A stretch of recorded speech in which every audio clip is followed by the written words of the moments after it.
to talk to you today about all the first world news. The first story that I want to talk to you about today is that reports this week have shown that the NHS needs to prepare itself for an onslaught of over 65s with drug-related problems. And now, apparently 900 people aged 65 and over were treated for taking illegal drugs. Right. That is one Cliff Richard concert that's got out of hand, that is, isn't it? Jesus Christ. I'm sorry, like, if you're in your 70s, the only thing you should take that's brown and comes in foil is a Werther's Original. Then I thought about it and I thought, actually, do you know what? Old age is probably the best time to start taking Class A's. Like, it's not like you've got to get up early for work in the morning, is it? You'll never have trouble finding a vein, right? I mean, you might not be able to afford to heat a bungalow, but I bet you can afford to heat a teaspoon.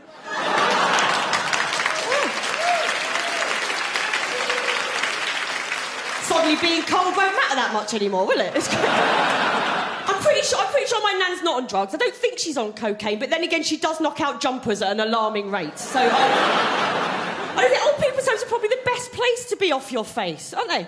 But the only problem they've got, I've thought about it, in an old people's home is how are you going to get hold of the gear, right? I know my nan couldn't handle being a drug dealer. Right? She struggles to operate one mobile phone, let alone two. So I'm going to start a business. I'm going to start selling Class A's to my nan's rest home. It's brilliant. I'm going to call it Deals on Wheels. Think Dragon's Den will be up for that one? I wonder if eventually, like, we're going to have like a new anti-drugs campaign just for old people. We could call it Just Say, oh, no thanks, dear. But like grandparents to me, right, because I'm 37. Right, I'll give you a moment for the gasps of surprise. Fuck you.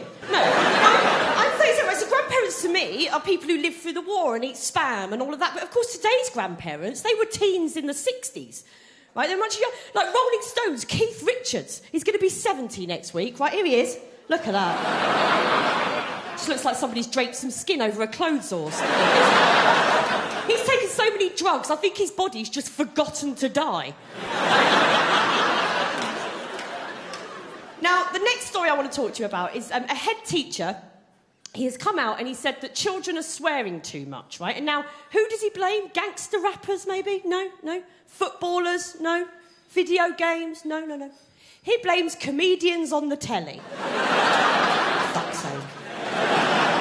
Do you know who he's particularly singled out as an offender, right? As corrupting the minds of our children? This guy.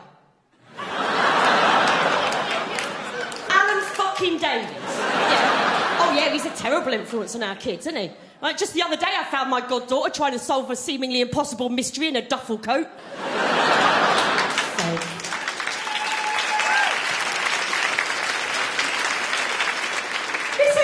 This head teacher, he said that because of watching comedians on telly, right, he's worried that offensive words would just slip out in job interviews.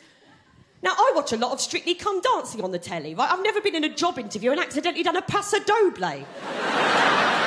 How stupid does he think people are, right? They've got no filters. Does he really think that's going to happen? They're going to be sitting in a job interview. So, tell me why you're interested in this position. Well, I've been with my current employer for 5 years now, and I feel that I'm ready for a new challenge.